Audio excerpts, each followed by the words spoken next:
capacités d'infiltration se réduisent. Vous savez, 20%, il vous restera 12 milliards 284 000 litres d'eau. Ça veut dire 12 384 000 mètres cubes.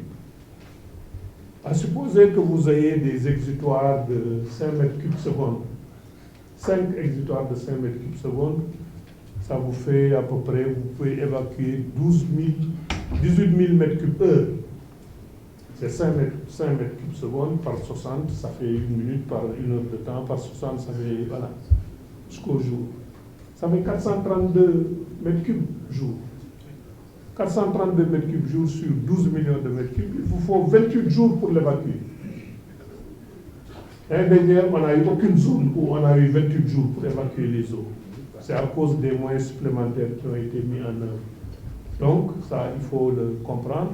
Il y a des investissements énormes qui ont été faits qui permettent de faire cela. Maintenant, je voudrais dire aussi, comme le chef de l'État nous l'avait demandé, on est en train de travailler sur un deuxième plan décennal de gestion des inondations. Les travaux sont pratiquement terminés, qui a fait l'objet de larges concertations. Parce que c'est justement, c'est sans fin. Quand on regarde les pays développés qui ont actuellement des problèmes d'inondation, donc ce qui veut dire que ce n'est pas quelque chose où on peut s'arrêter en disant qu'on a vécu les inondations pour toujours.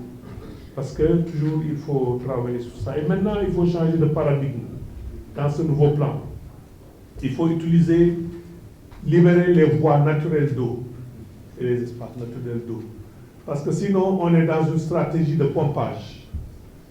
Quand vous êtes dans une stratégie de pompage, ça veut dire qu'ad vitam aeternam, jusqu'à l'éternité, vous allez avoir sur un point bas des pompages à faire, c'est de l'énergie que vous dépensez.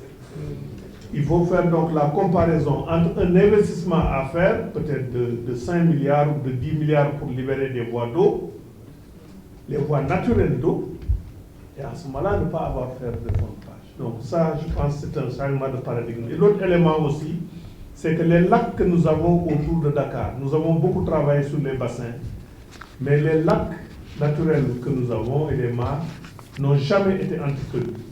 Donc il faudra faire un travail de dragage, d'excavation, de curage de ces lacs naturels pour augmenter les capacités de stockage d'eau. Et ce travail doit être fait au niveau du technopole aussi, dont on a parlé tout à l'heure. Donc voilà ce que je voudrais dire, Monsieur le Premier ministre, sur ça. Maintenant, concrètement, il y aura des réunions techniques qui vont se tenir. Je précise, Monsieur le maire de Tivaouane, pour Tivaouane, les travaux de base ont été exécutés. Vous savez, on est dans le milieu des marabouts. Quand vous terminez, on vous fait une demande supplémentaire, après une autre demande supplémentaire.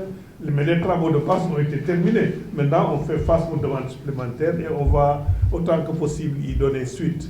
Parce que je pense que c'est important. J'ai fait moi-même la visite avec le ministre de la mosquée, des travaux qui sont autour.